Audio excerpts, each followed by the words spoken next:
Amici di Fanr, appassionati di Lega Calcio a 8, benvenuti al Circolo Sportivo Atletico 2000, dove va in scena la giornata numero 10 di Serie A2. Si affrontano il Moiero e il The Wall.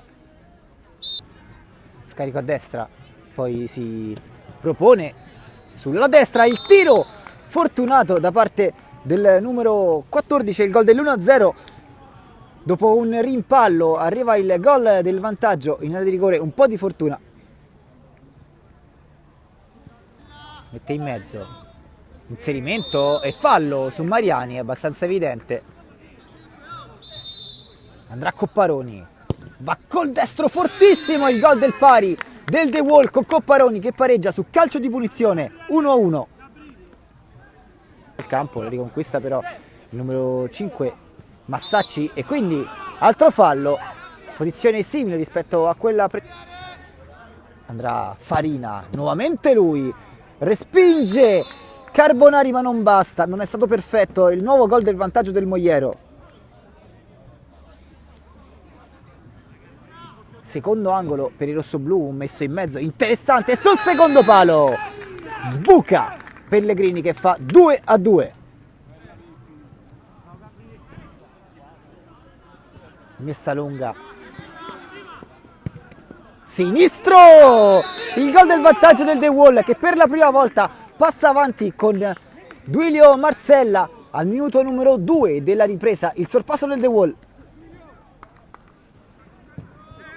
Pallone messo in mezzo, tiro di destro, poi nuovamente un tiro e sul secondo palo arriva il gol del pari, ha già pareggiato il Moiero, è durato 2 minuti il vantaggio del The Wall, siamo sul 3-3.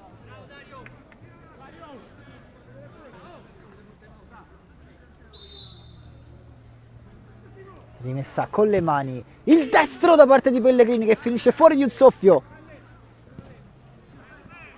Carbonari, lancio lungo sulla difesa distratta del Moiero, mette in movimento Copparoni, si accentra Copparoni, prova col destro, la traversa piena del numero 7. Punizione al limite dell'area per il The Wall, andrà Copparoni, c'è un disturbatore del The Wall in barriera, il tiro di Copparoni, deviazione, poi sotto porta il salvataggio sulla linea. Angolo per il Moiero, battuto a cercare lo stacco di testa, poi al volo vicale il tiro che finisce alto ma c'è deviazione ancora una volta superba di Carbonari. Tacco di Querini, tacco per Nuccilli, chiede lo scambio a Querini. Nuccilli mette in mezzo sul secondo palo il clamoroso gol delle 4-3 del Moiero, lo va a siglare Stefano Battista all'ultimissimo minuto, il gol del 4-3.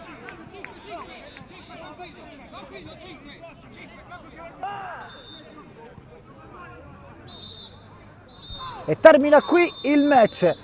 Il Moiero vince 4-3 sul The Wall Calcio a 8 con un gol all'ultimo minuto da parte di Stefano Battista.